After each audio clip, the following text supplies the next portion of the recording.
Hello, this is some old guy in Hawaii, and this is an update to an earlier video on what weapon stat cards tell us, and more importantly, what they don't. That video is linked below and here and at the end of this video. It's actually my most popular one. It's only about 12 minutes long. You might want to check it out. Why an update? Because there's more stuff that I didn't realize the stat cards don't tell us. Okay, to recap the most important part of that video, I noted that the bottom half of the stat card is limited to 9 lines of text. Not 9 bullets, 9 lines. And when there's more than 9 lines of info, an algorithm determines what displays and what doesn't. And that algorithm leaves something to be desired. Okay, it often includes redundant info and leaves off more important stuff like ammo per shot, critical hit info, splash damage bonuses, scope magnification, etc.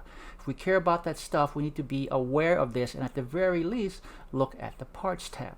Now since then, 2 things have happened. One, Gearbox acceded to player wishes and started putting weapon mayhem level on the card. This goes in the bottom half of the card, taking up one of those 9 lines and making the missing info situation more widespread. Mayhem weapons are much more likely to have important info go unlisted in that bottom section. So again, something to be aware of. Number 2, I realized that there are sometimes unlisted parts that modify performance. This is in addition to any special but unlisted abilities common to legendary and unique weapons. I'm not talking about the stuff that we're supposed to figure out on our own. I'm talking about variable parts that should but do not always appear in the parts tab. They do show up, however, usually when we look at them using a save editor. Now, quick disclaimer, I do not play with modded gear. I do not play with others with modded gear. I have no problem with people who enjoy doing so. I personally just prefer not to.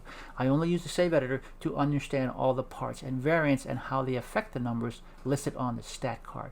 And I only started doing so recently after another very well-known and respected streamer suggested it to me. It actually speeds things up and should allow me to put out videos more often. I used to farm multiple copies of a weapon until I felt I had seen enough of them to identify all the various parts, and then I did a lot of time-consuming spreadsheet work to figure out all the possible numbers. This way, I can determine what the high and low stats are and do so a lot faster, but I digress. Okay, I discovered this while working on an update to the Beacon and Hellshock vids I did. Actually, just updating performance info to level 65 Mayhem 10.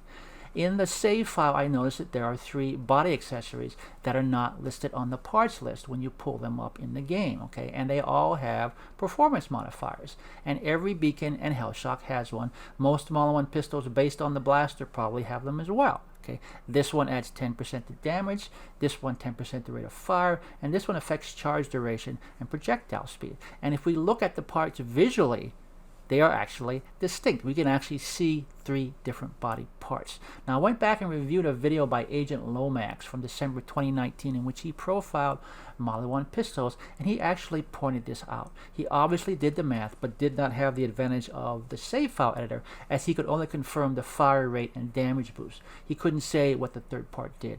He has a series of vids profiling non-legendary weapons by type and manufacturer. I'm going to be reviewing all of them again, and I've linked his playlist in the description below if you'd like to check them out.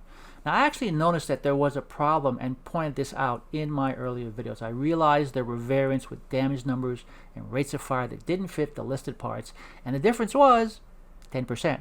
So, if we're min-maxing and we really care about the numbers, this is one more thing to think about, okay? I personally will be noting these things in any future weapon profiles. I'm also working on updating the performance data on all weapons I've already done to level 65 Mayhem 10. And I will port these things out for those guns if appropriate.